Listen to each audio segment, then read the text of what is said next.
I'm so happy to see y'all. You know, it's our first little connection of the year. And so great to have the community back, and so amazing to have some special guests in the house that we will get to in just a moment. We just want to get some folks. Oh, hey, Jerry, good to see your face. Just want to get some more folks to get in the room. Hope everyone's holidays were well. Hope y'all are well rested. Hope all those, resolutions, goals. Actually, we'll get to those in a second. I hope y'all ate well. I hope you ate everything. I hope you ate it twice. 3 times. I really do. I just hope you ate, 3 times. I hope you took naps and then went back for more, because that's what we need, especially during this time. Awesome. We got a couple more folks coming in. Great. Well, I think we can go ahead and get started, because I know some folks are definitely gonna, join us as they can, and that is quite all right. So welcome everybody. I'm so excited to welcome everyone back. All of our fellows that are in the house. We also have some instructors and some of our volunteers with us today. And of course, our esteemed panelists. So happy to have y'all here and welcome you into this 2021 spirit. And so we're gonna get started with this panel. Marissa, you can move us forward to the next. Awesome. So we're gonna do a quick welcome. As you all know, you know why you're here. We're having a panel, an entrepreneur panel, and then we're gonna leave some time at the end for questions. And before we go into welcome introductions, just gonna have you guys do a quick, intro to yourself. I just wanted to do a quick exercise. The day's been a lot. I know you all, started your week with some intentions. Maybe you had your whole armor on, you're ready, whatever you were doing, and some things may have tried you already. If you've been on the news, if you've seen any of that. So actually, I just want to do a quick meditation, just a quick breathing exercise for you guys. So right where you are, if you just want to take a moment, I invite you all to close your eyes if you feel comfortable with it, and just take a deep breath. So inhale and exhale. I want you to do one more, deeper. Inhale through your nose. Exhale, let it out through your mouth. And we're gonna do one more. And as you inhale this time, I want you to think of one intention that you set for yourself earlier this week. Inhale on that intention, keep it. Exhale knowing that that intention is still here for you. We still have the opportunity to reach back to that at any time we need. With that being said, again, I am so excited today, guys. We have this amazing panel, and I want to start. I'm going to introduce our panelists in a quick moment, but before, I would love to hear our fellows who are in the room. I would love for you guys just to get the opportunity to introduce yourself to the panel real quick. Say your name, say your company, and I'd love for you to say what one new thing is going to bring you in the new year. So what will the new year bring you? One thing. And that's from our fellows in the room. I'd love you to speak first. And I will Hey everyone. My name is Laura Jean-Jacques, and I am the founder of Zanset, which means ancestor in the Haitian Creole language. It's a tea and botanicals company that I started, basically launched through this incubator. So I'm excited and have been blessed with the guidance of this team. So one good thing that this new year will bring me is peace wherever I am. Ashe, amen, absolutely. Mr. Reed, you're kind of closer to the top of my screen. Do you want to go next? Greetings, everybody. Happy New Year. I am Jerry Reed, and I am the CEO and founder of A Seamless Way, which teaches children in East New York how to fashion design and all that great stuff that goes with it. I want to say that was it. And what will the new year bring you, Jerry? Okay, I'm sorry, I'm a little frazzled right now. What the new year will bring me is more wealth and prosperity for not just myself, but for the businesses that I have given birth to over the years. And it will also allow me to pour into others as well, not just in a student form, but as a working form as well, and constantly allowing the universe and the community to constantly pour into each other and me pouring into it as it will pour back into me. Absolutely, yes. Thank you, Jerry. Miss Tiffany, would you like to go next? Absolutely. Hi, I'm Tiffany Hyatt. I am the founder of Hyatt's Journey Home. I'm sorry for my voice. I've had COVID. I still have it. So yes, Hyatt's Journey Home. And what this New Year's bring me is going to be a way to pour into others by the ways of my graduation and being able to get a job. So I'll be able to pour into others and be the vessel that I feel that I'm meant to be. Absolutely, we feel that. And we're just sending you all good energy right now and healing Yes. energy. And Miss Tiffany Hyatt's Journey Home, they're actually focused on supporting foster youth, out of age foster youth, and also veterans, homeless veterans. She wants to provide a home for those two groups.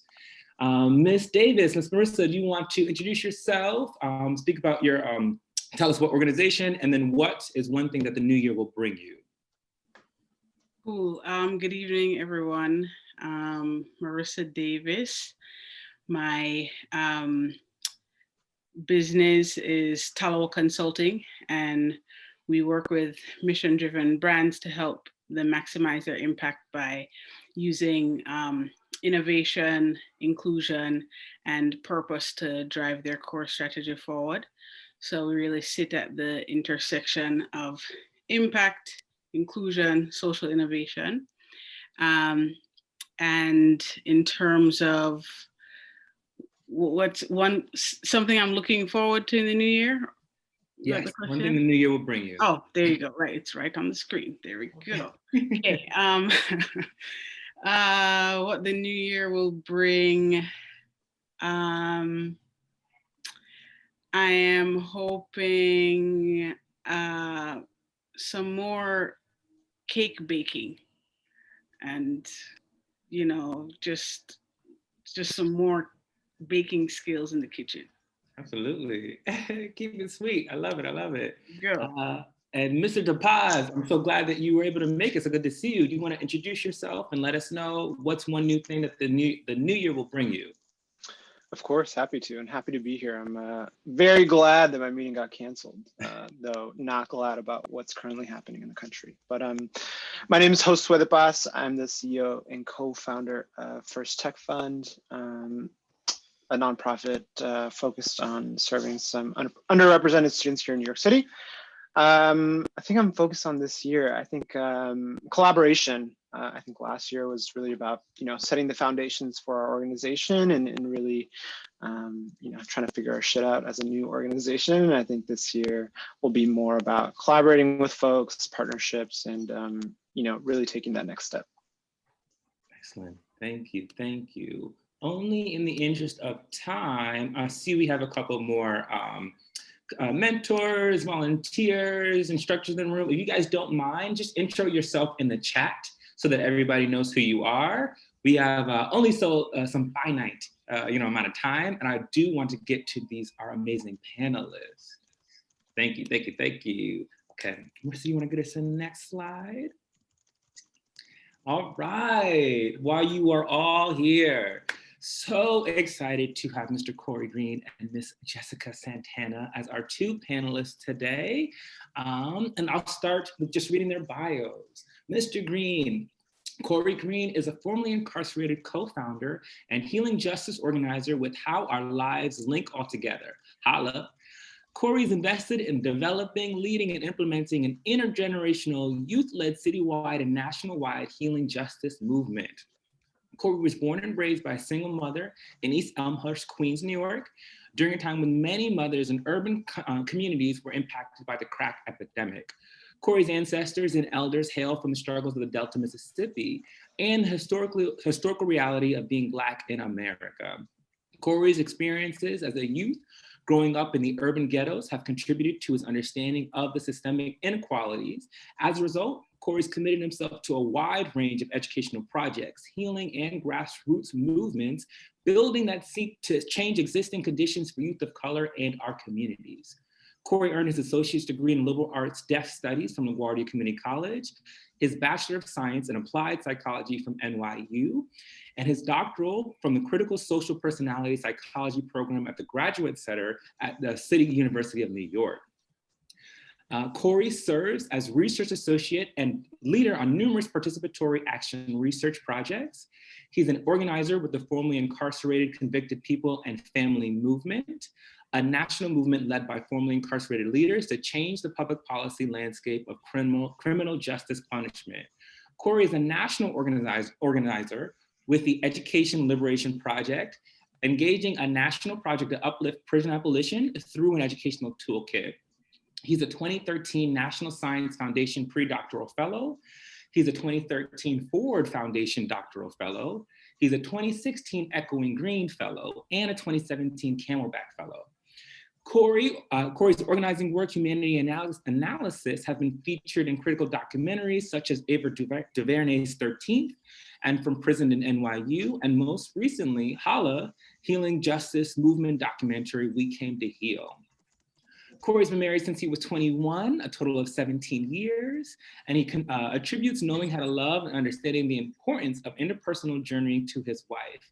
Cory is also a fellow and attributes his work, motivation, and success to his son's existence. And before I move forward, let's just give a whole nice snap welcome. Thank you. We're so excited to have you here, Cory. And last but certainly not least, we have Miss Jessica Santana, co-founder and CEO of America on Tech. Jessica Santana is one of the co-founders and CEO of America on Tech, an organization on a mission to prepare the next generation of technology leaders. AOT, America on Tech, provides students with access to development, mentoring, networking, and professional experiences that prepare them for degrees and careers in technology. Their work has been featured in major media outlets such as Forbes, CNN, Wells Fargo, Sirius XM Radio, Huffington Post, TechCrunch, BET, Black Enterprise, Alley Watch, and the Network Journal. AOT has offices in New York and LA. Prior to AOT, Santana worked as a technology consultant for global brands such as JP Chase, Accenture, and Deloitte. She's been named an inaugural leader to the Robin Hood Foundation's Power Fund, Forbes 30 Under 30 list, and NYN 40 Under 40 Rising Stars list. In 2020, Cause Artists named her one of 37 social entrepreneurs to watch, and EdLock named her a compass leader in ending generational poverty. For her work during COVID-19, Jessica was also named the 2020 Brooklyn Hero of the City and State, New York. Among her accolades, among them now, Jessica is an H.O.L.L.A emerging innovator, Pajero Institute Next Gen leader, Wells Fargo millennial activist, JP Chase global enterprise technology leader, Morgan Stanley emerging leader, Deloitte Future Leaders Apprentice, and one of 50 visionary women led, one of 50 visionary women leaders to watch by Innovative Magazine. She's received prestigious fellowships with Red F, Camelback Ventures, Points of Light Civic Accelerator, and 4.0 Schools. Jessica was one of the inaugural technology anchors of on Univision, part of the World Economic Forum Global Shapers community, and formerly served as an entrepreneur in residence at General Assembly. She's presented and spoken to over 100+ different audiences that include South by Southwest, TechCrunch, Google for Entrepreneurs, the White House, Thomson Reuters, and Bloomberg. Her commitment to philanthropy and community engagement is evidenced by the world travels and her work in parts of Europe, China, South America to work with nonprofits, private companies, and social enterprises that better local communities and economies. She's a board member of Power My Learning and the Office of Multicultural Advancement at Syracuse University, where she graduated with a degree in accounting and information technology and completed her executive education at Columbia Business School. Whew. Welcome, Jessica. Okay, as mentioned, I am ecstatic to have these two people joining us today. And I think now you guys get a little sense of why I was so excited to have them. And I think I'd like, this question goes for both of you, but my first question, I'd love to hear from you, Cory. Was there one personal experience or repeated set of experiences that led to you creating your organization? Peace, everybody. Good evening. Happy New Year. Shout out to the ancestors. Thanks for having me personally, and thanks for having both of us. Shout out to Jessica too, man. Thanks for being on this panel with you and all of the work that you're doing and been doing. Yeah, I think it's so H.O.L.L.A was started by us in prison. So I think it was definitely accumulation of experiences from growing up with my mom's, who was impacted by the crack epidemic, growing up in urban New York in the 80s, then spending a lot of time in Mississippi because I had to get low from state officials when my mom was going through stuff. And then coming back to New York as a teenager and living in New York as a teenager and then finding myself locked up. And all of those experiences at home, on the block, many nights, and then definitely in prison when I met up with the other co-founders of H.O.L.L.A, we were really thinking about how we could like be better and give back to our community and how we could like try to provide portals away from the traps that a lot of us fell into, a lot of our young people from our neighborhoods fall into. So it was a bunch of repeated experiences that led into, being in prison. I think prison was the ultimate experience that led to the creation of like H.O.L.L.A. Yeah, I get that. From living it, writing it to creating it. I think the same question goes for you, Jessica. Is there a personal experience or related experience that led you to forming Americon Tech? Yeah, for sure. Well, one, first and foremost, it's so nice to be in community with you all. I mean, honestly, I am tired of Zooms, but it's always really awesome to be on Zooms with people that look like you, that are trying to accomplish the same thing that we're trying to accomplish for our community. So shout out to everyone. And also shout out to you, Cory. For some reason, I don't understand why we haven't met yet because we share a lot of the same networks. So we should definitely connect after this. I always say that my experiences with starting with Americon Tech don't even start with me. They start with the fact that I am the daughter of two Puerto Rican parents who migrated here in the 50s and 60s to seek out what they believed was their American dream. And I think it was very clear that when they moved to East New York, Brooklyn, that they were not necessarily prepared for the kind of life that they thought America would grant them, right? They were met with public housing. They were met with under-resourced schools. They were met with really shitty jobs, for a lack of a better word. And I think that the thing that, always brings me back to my center is knowing that, they really came to this country to become relevant. And then they didn't realize that they were actually going to be in an even more irrelevant position here because the world is just not kind to Black and brown people. And as a result of me being a child of, the Santana family, I ended up in some of the worst schools. I grew up Haley Woodruff, PS 224 over there by Pink House Projects. I grew up in Pink House Projects my whole life up until the point where I went to college. And I was at East New York Family Academy for high school. For anyone who's very, familiar with Brooklyn, these are not some of the most great schools, right? Like it's not a Brooklyn Tech, it's not a Bronx Science. But what I will say was that once I got to the point where I got to college and I was on this university campus, I realized that some of the most important people, some of the most smartest people, and some of the most intelligent people in the room that I knew were not even there just by circumstances of the communities that they were from. So while everyone was like, oh, you know, people in East New York and people in Brooklyn, you know, they just don't make it. I had very big questions as to why that is, because they were literally, to this day, as a 30-something-year-old person, are some of the most intelligent people that I have ever gotten to know. And I just don't know how systems a lot of times create inequitable pathways for people to obtain things like higher education and obtain good jobs. And when I started my career after college in the private sector, I was working in technology. That also informed me of how so many of us are excluded from spaces of innovation. And I just knew that the way that human resource departments and equity and inclusion people at these organizations would talk about talent would always be from a deficit mindset. You know, there isn't enough Black and brown talent. There isn't enough Black and Latinos pursuing computer science. And for me, it wasn't that there wasn't enough. Like, let's be clear, we make the majority of the world. It's that you don't provide access to the opportunity. And we can't act like preparation always meets opportunity, because some of the most prepared people just don't get through the doors. And so I think that all of those experiences in 2014 led my co-founder and I to meet up at a Starbucks, because he shares a very similar trajectory. And we were like, yo, like, let's change this. And, you know, it just so happens at the time that we were not trying to be entrepreneurs. It wasn't something we were trying to do full time. It's literally something that really fell on our laps through our first grant coming from Camelback. And when really thinking about what we were trying to do in 2014, it really was just coming from a place of wanting to serve. And it just so happens to be what it is today.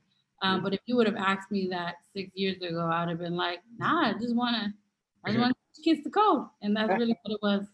Well, I'm glad that you painted that picture, not only 6 years ago in that Starbucks, because we're going to stay there for a quick moment. Because my next question is, you know, we've just read for the two of you, you know, your bios, all you've been able to accomplish in the last 5, 6, 7, 8 years. But really, I want to know is, before that, how did you how did you motivate your first supporters? So yeah, go back to that Starbucks route. Like, what was it? Like, how did you, before you were the Jessica Santana that we know now, how did you motivate those first group of people to really believe in what you're doing? Yeah, so it's so interesting because when you are, so I think that there were a few things. So from the volunteer standpoint, it was really easy for me to get folks on board because I worked in tech. So all of my network was in tech. So when I was looking for engineers and coders and potential mentors and volunteers, I literally just hit up my friends. And so did Evan, who's my co-founder. We literally just hit up our friends and we were like, yo, this is what we're trying to do. We need to pair you up with some kids. These are some really dope kids. And this is what the commitment looks like. And they were like, all right, cool. We're like, all right, great. Fill out this form. And so that's literally how it was. It was literally via text message. There was no online campaigning or anything like that. It was just like, let's hit up the people we know are already part of our tribe that really mess with us already and get them on board. And then from like a board of directors and board of advisors standpoint, it was us actually going back to our companies and then looking at the places where we did internships as undergrads and grad students, and reaching out to the folks who became like informal mentors to us around that time. And you know, we basically created a one-pager that said like, this is what it looks like to be a board of advisor, this is what it looks like to be a board of directors, you down? And they said yes. And then we pulled together, it's so interesting, we pulled together, because we weren't America on Tech at that time, we were Brooklyn on Tech. We pulled together, we contracted this guy. It was probably our first lesson as a nonprofit. We contracted this guy who said he was going to do this video for us. And he ended up like capturing all the B-roll. And then he said like, oh, I don't want to move forward with this project anymore because you're underpaying me. But it was just like, you said this was the amount you wanted us to pay you. So in order to recruit these board members, you know, it was the one pager in the video. And he ended up being like, oh, you know, well, I'm not moving forward with this. So I was like, what? All right, just give me the B-roll. So I taught myself how to use iMovie. Yeah. I put together the video. I'll put the link in here because I think it's still somewhere on YouTube. But it was like a real janky video. I had like my 2 little nieces and nephews looking at zeros and ones on a computer. They were so confused. We went to like a local Brooklyn coffee shop to do it. And it was literally a hustle. It was a hustle. It came out of grit. You know, we weren't thinking about this from like being business savvy. We were just like, what are the things that we need? How can we pull these things together in a way that feels some semi-professional? Because I'm also still working full time, and so was Evan. And like, let's see what actually happens. But there was no strategy, there was no blueprint, there was no strategic plan. It was like, let's just get the ground running and get the basics, which is a board, some volunteers, some kids, some schools, and everything else, we could just build the curriculum and the evaluation tools around it. I'm laughing over here because I feel like, especially in this room, from humble beginnings, like this is a room of people who can feel that one. Like, definitely feel you on that. Cory, the same question to you. Like, think back before Ava DuVernay, before, national kind of recognition, before echoing Greene. How did you motivate some of your earliest supporters about what you're doing? Yeah, I think we started H.O.L.L.A while we was in prison. And it was like seven of us. So I think some of our first kind of like, before I get into the story, I think our stories, our like brotherhood and siblingness with each other, our journeys, and our vulnerability, I think is what was winning people over at first. And I think it started first with like the men in prison that we was around, like them seeing us like study and grow every day and have meetings and plan this. And this is we kind of started H.O.L.L.A after like being invited to go to like those kind of scared straight programs in our prison. And we was kind of like, damn, like we don't get to see them no more. We don't get to build with them no more. And then we was like, that shit is corny. That shit don't do nothing. And that started like some of the early formations. We was young people in the prison that all kind of like was doing our thing, and they called us to these kind of like events. And from there we started building H.O.L.L.A. But when we tried to put our proposal together, the prison administration didn't really want us to talk to young people outside of prison. So for the first couple of years, we didn't even get our like program approved while we was in prison. And then when we came out of prison in 2009, after having these conversations in 2007, 2006, when we came out and kept trying to like building bylaws and getting our kind of structure, we really didn't even know what like organizational structure was either. That was a whole nother thing. But part of what I would say is when we got out, we started working with an elementary school in Brownsville, Brooklyn. And that was really through our stories, sharing like who we were. A lot of us spent a lot of time in prison as young people. And we all was trying to like volunteer and work for free and support other young people and give back to them. And really wanted to just mentor them out of the like traps that we was kind of like caught up in and that like a lot of young people are caught up in. I mean, I think people seeing our story, hearing our story, really just open up their hearts to us and even young people too. And I think as we start to learn organizational structure and start to add that in, that start to open up more doors as well. I'm gonna go with what you were just saying about your story. And I'd love to know, so I'm imagining, 8 years ago, someone asked you, what's H.O.L.L.A, what are you doing? And you probably have either, an elevator pitch or a story that you presented then. What's something that's a part of your story or elevator pitch now that wasn't when you were first creating the company? Yeah, it's a lot. We were just talking about, we just made like an elevator pitch yesterday, another one. So it's way different now. But I think when we first came out, even though we all kind of like grew up like before we met each other and developed H.O.L.L.A while we was in our own journeys in Rikers Island and going upstate to New York in different prisons, we was kind of all learning from prison organizing curriculum and learn lessons that was in the prison from the 60s and the 70s.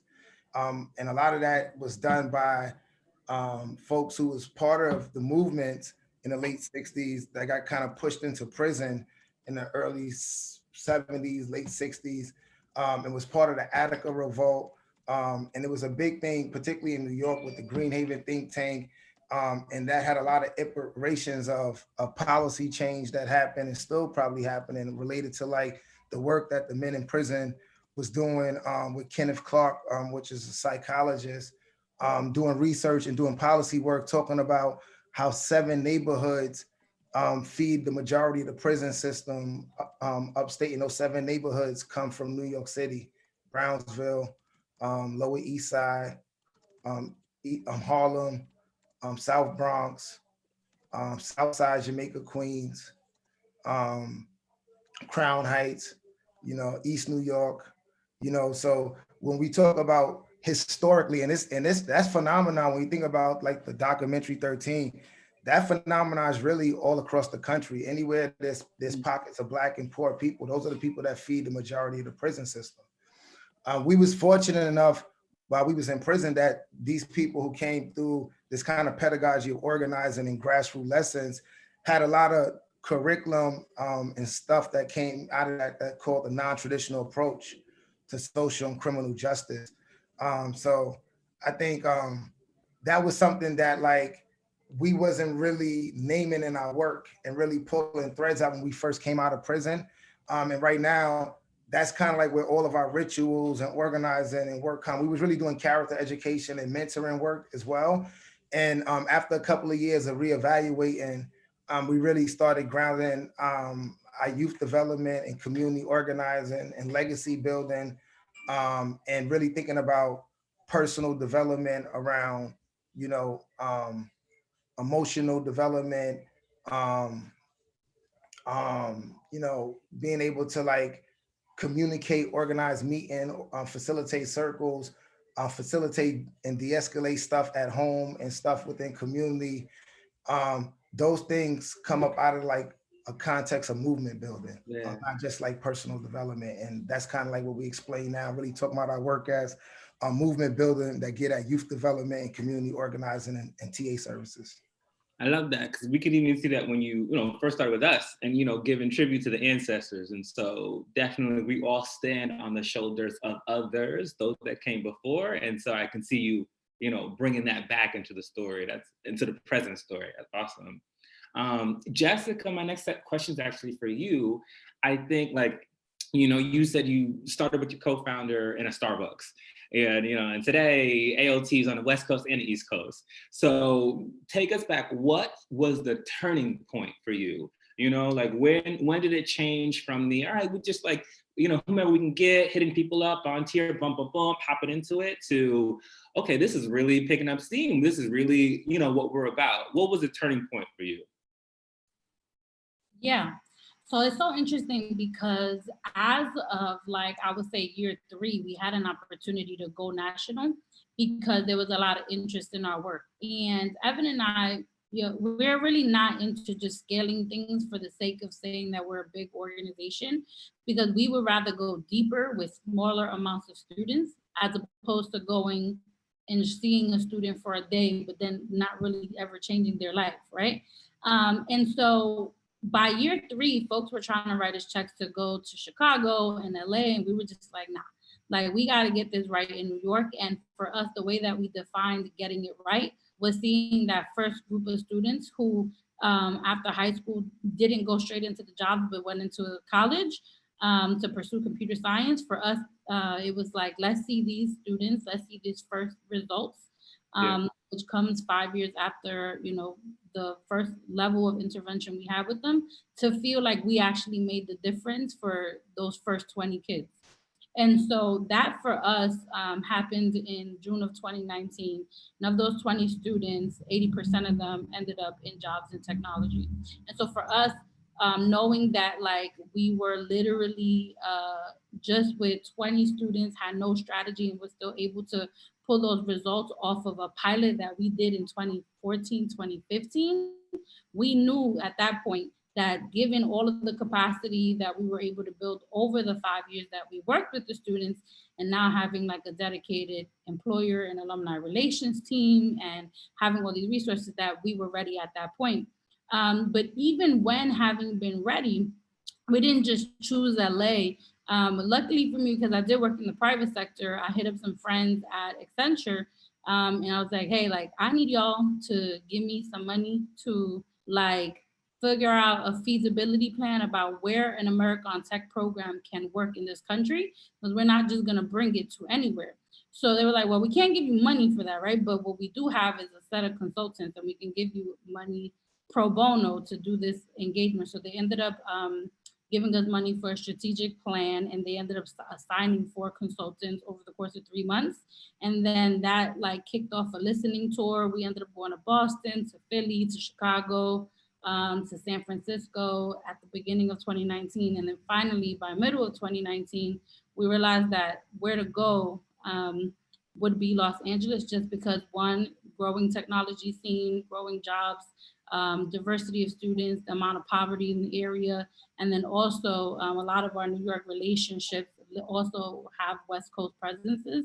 So for us, it made sense to go here. But truthfully, like, I don't know that it was like a moment in time or resource, but more intentionality and being very clear about when to grow, because people in this space, what a lot of folks are not gonna tell you is like, people in this space, like, they feel like you need to be serving millions of kids because it sounds attractive on a press release. And I don't come from the frame of mind that like, historically, like the things that have oppressed us will never happen in a one-day workshop.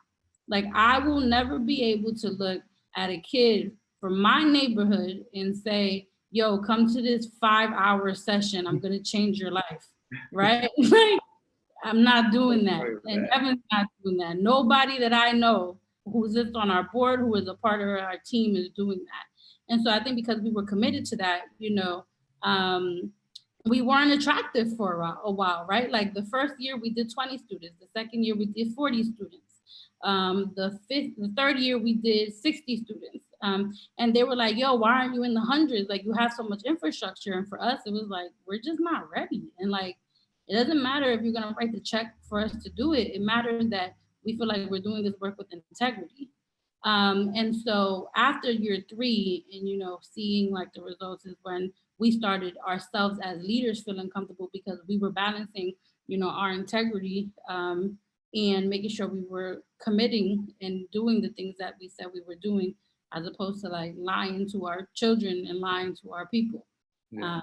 So those were the things that needed to be true for us to create conditions for us to grow. And I think, thank you for like speaking about not only integrity, but another piece that a question I always like to ask, you know, panelists, but I took it out originally when I sent you guys a list because I was like, maybe I don't, but I think it's important. What is your personal practice, or has been your personal practice, about tuning out, I'll say, like the white noise?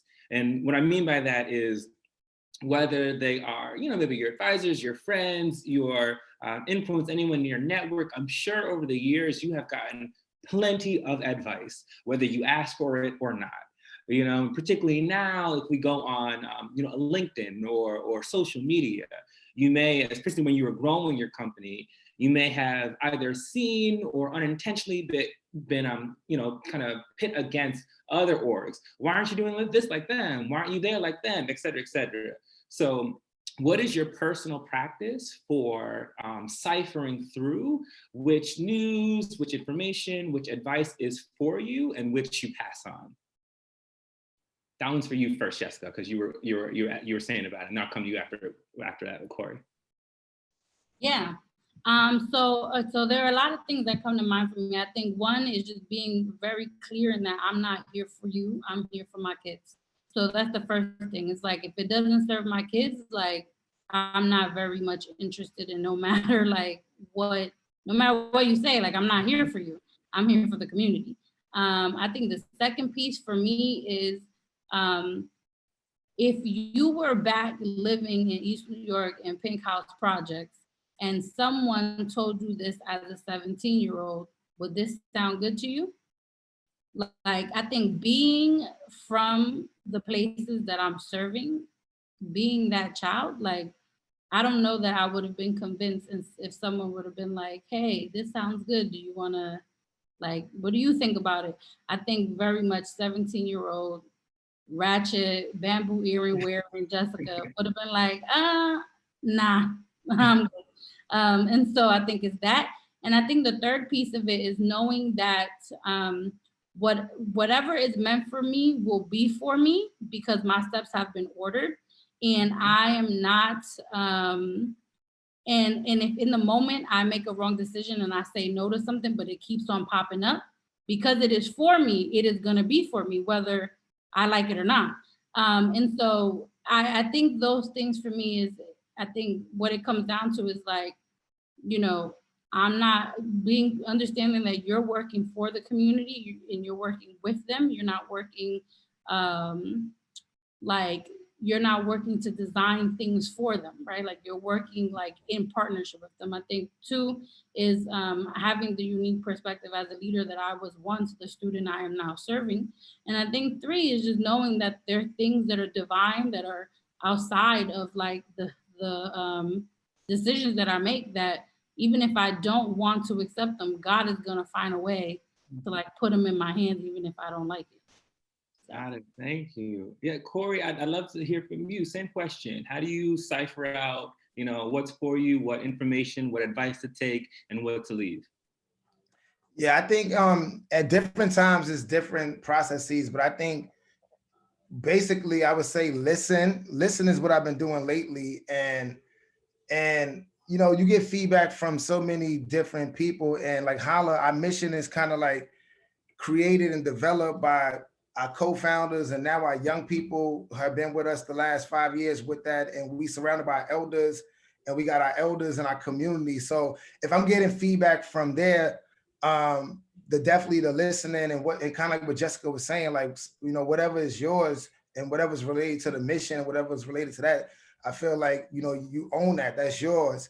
But, you know, sometimes you get feedback from your professors, you get feedback from funders, you get feedback from your peers, you get feedback from family that don't really understand your work all the way. So I think listening is the most important thing. And I think definitely like, you know, being honest with your spirit about what's yours, but also having like a team of like young people, elders and ancestors that's with me all the time. Like that's kind of like my ears and my voice that I'm always listening to and always like in conversation with like what we doing and how this should roll. Just trying to like enjoy that and honor that process too as like a way of listening and like always in conversation with feedback too. Got it. I think, okay, definitely about the listening. I definitely get that. One question, going back to you, Cory, kind of in listening to self. I always tell people that entrepreneurship is a lot like therapy, and you can disagree with me or agree with that, but it teaches you things about yourself. And so I would love to know, what has creating your company taught you about yourself? Now, I agree with you. I think I learned so much. You know, I've been working with H.O.L.L.A since 2006. So it's just been so many different moments from prison to out. But I think the biggest thing that keeps teaching me about myself, just growing up as a young Black, you know, boy, raised by a single mother, and that like, you know, holidays, these traditional Western holidays were always kind of tough, and just life was kind of tough. And at some point, man, I started to have like trauma and just hardness with like dreaming. Like to dream like was not always a good thing. And definitely when I was in prison, I remember dreaming being with my wife or being something that you wake up and you like still got 6 years to do, you know, like, damn, you wake up, you still like in a box. You know, you wake up, you still like going to chow with other people who doing 20, 30 years, 15 years away from their family. And sometimes you wake up like with hardness, like, damn, I was just in that place. But now like, long story short, when we was planning H.O.L.L.A, like and doing all that in like a little room, but like without, you know, the police even knowing we was talking about building an organization. And then to see how many different moments of like growth the organization happened, it like, you know, re-healed me or taught me that dreaming is possible. That like, you know, it wasn't that like we didn't like, you know, make the bylaws and study and learn and try to build our organization and learn what curriculum is and learn how to build like organizational structure. But it started from the dream, and even within all of those moves, it was the dreaming. So I think, that's one of the things that I'm appreciative of H.O.L.L.A, like helping me reconnect to like the importance of dreaming. Yes, yes, absolutely. And Miss Jessica, same question for you. What has AOT taught you about yourself? I think that AOT has taught me many things. Even after 6 years doing this work, I am floored. Like when I compare the amount of things I've actually been through growing this organization and how many times I could have just been like, yo, I'm out. Like I opt out. I realized that one, I think the first thing it taught me is that my faith will always provide. So that's the first thing I'm gonna say. And my faith is not only just gonna provide for me, it's gonna provide for everything that I'm building, because I know that my contribution to the kingdom is gonna be about building systems and pathways for other people. So that's the first thing. The second thing I think AOT has taught me about myself is that I have been given a childlike wonder that gives me an opportunity to see the promise and potential in people and places that folks on a regular basis will definitely just write off because it doesn't sound good to them. And I think three, straight up, I think AOT has definitely taught me that you have to have some level, I have to have some level of insanity to continue to do something over and over again, knowing that about 70% of the things that I do will get turned down. So I think that AOT has taught me that I'm definitely insane, and I'm cool with that. I'm cool with that. And I appreciate that level of insanity. I'm gonna ask you guys just two more questions. I love that one. I'm gonna ask you two more questions, then open it up because I know we gotta get out of here in a minute. Cory, I would love to know, what is the best advice you ever received when it came to H.O.L.L.A? What is the best advice you ever received? And Jessica, when it comes to you, I wanna know, what's the best advice you ever gave when it comes to entrepreneurship? Yeah, I don't know if it's cheesy, man, but I think believe in myself. And I think, I'm always in kind of like African sacred science and like cosmology and just thinking about like ancestors, but like that's also believing in your mother, because you are a copy of your mother and father. And that's also believing in their parents and believing in like your ancestors. Like, but it's like sometimes, we like our feet, but we don't like our hair, Sometimes like school told us we couldn't do math so many times that like when we thinking about, kind of like what Jessica is saying, when we thinking about, we got to do math to build our community, to build our relationships. Like it ain't math like white supremacy. We need math because for one, that's where our peoples come from. But two, also we might need math to build our communication, to build our relationships, to build our institutions. And like our community been so hurt by how school and how these things done us that we don't see how those things could be useful for community building and for healing. So I think my phone ringing. Hold on, I lost my point. Well, believing in self was the lesson that we got from that. So believing in yourself. Yeah, so I think that what it was, like believing in yourself, and then but really that's like that's really like working through the ways that the society and your family and your community and historical white supremacy and patriarchy have landed on your interpersonal, intimate self and your spirit.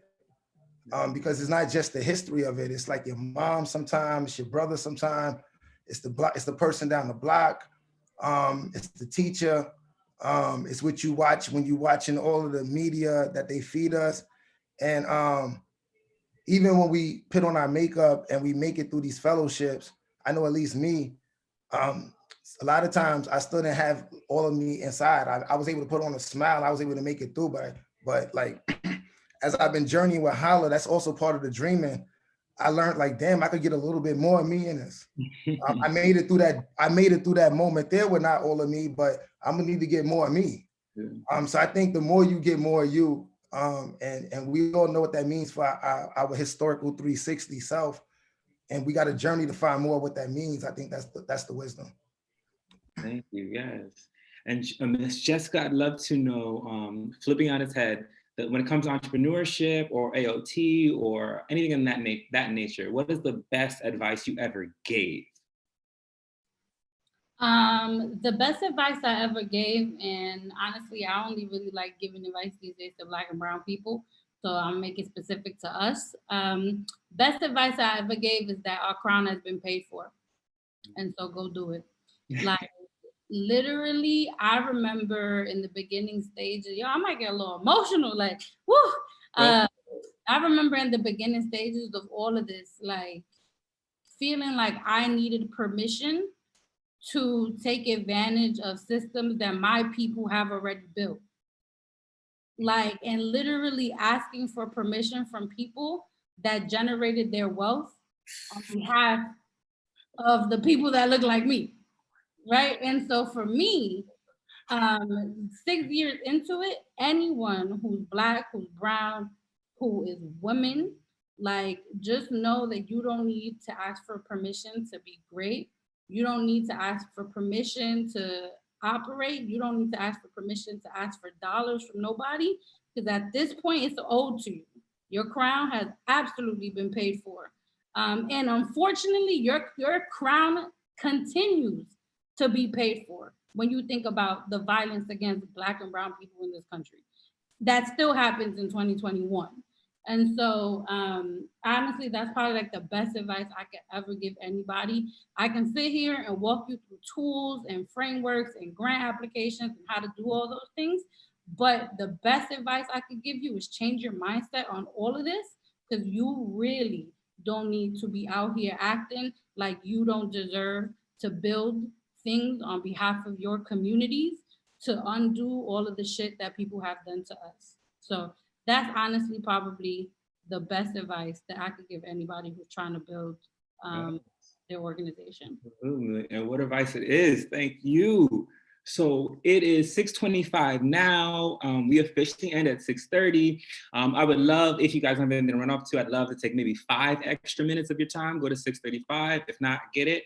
But I would just love to open it up to anyone else, any of our fellows. If you have a question for Cory or Jessica that you've been thinking about, I'd love for you to offer it up now. I don't have a question. I just have a statement. I just want to say thank you for the two of you right now. I am filled with gratitude with just listening actively and applying this, because it's not easy what you guys have just done between the past 6 and 8 years and then some. I am so related to your stories because Cory, my uncle, was incarcerated for most of my life and came out stronger than ever. For 22 years, he had to serve a bid. And when he came home, he wrote a book. He did everything that he needed to do, got degrees before they shut down the whole degree program in Sing Sing and everywhere else that he had to be. Jessica, you are I'm pretty much walking in your carbon prints right now. The same streets you walk down are the same streets that I walk down. And it's just phenomenal and monumental to hear the work that you guys are doing, because every day it's a struggle on my end as well, with being the only person in my corner, regardless of the help that I do have. I feel the robust energy that you guys are providing to us to continue to be positive lights within our community. And I appreciate y'all. And I am holding myself accountable more than ever since I've joined V.E.R. And this moment right here is just even more gracious for me. And it's allowed me to reflect on where I am and where I once was, because where I once was is not where I am today. And I'm appreciative of your stories. And please continue to share stories like this, because it makes a difference. It changes the perspective. Please don't give up. Please don't stop. I need you constantly. And those that don't get the opportunity to hear you, they'll hear me because of the voices that I've heard from you guys. So thank you. Does anyone have a question or comment, if anything, to offer up to the panelists before we let them go? I have a question, and this is for both of you guys. I know one of the earlier questions that Noel asked was around just the white noise and silencing, just kind of figuring out how to figure out like which thing to listen to and which thing to not listen to. I'm curious about who have been, for each of you, who's been one of your biggest cheerleaders, and like what has it been about what they've said or what they've done that have made you feel even more supported along your journey?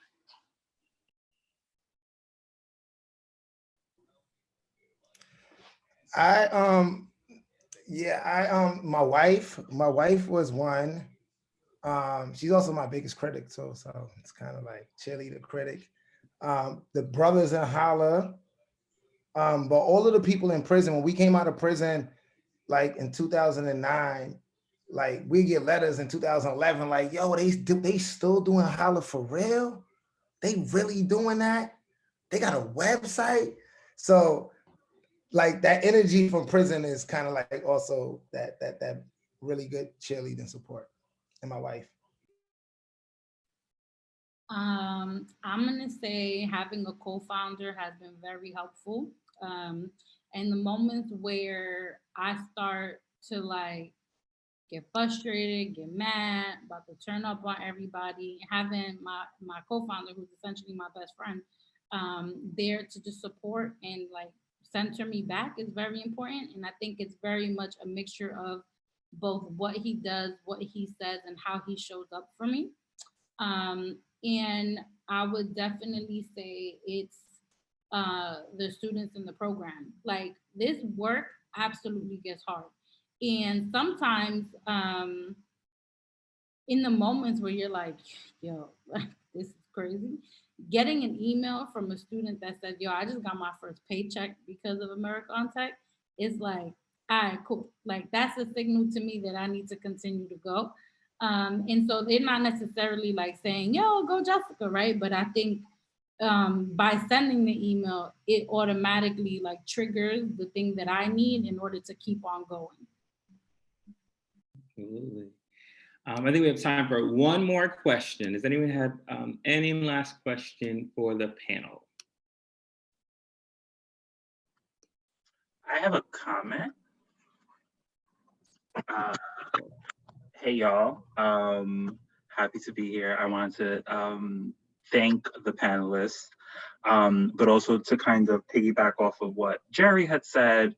You know, I finished there in the middle of the pandemic, or the pandemic just hit. So it was like, it was a plot twist, if there ever was one.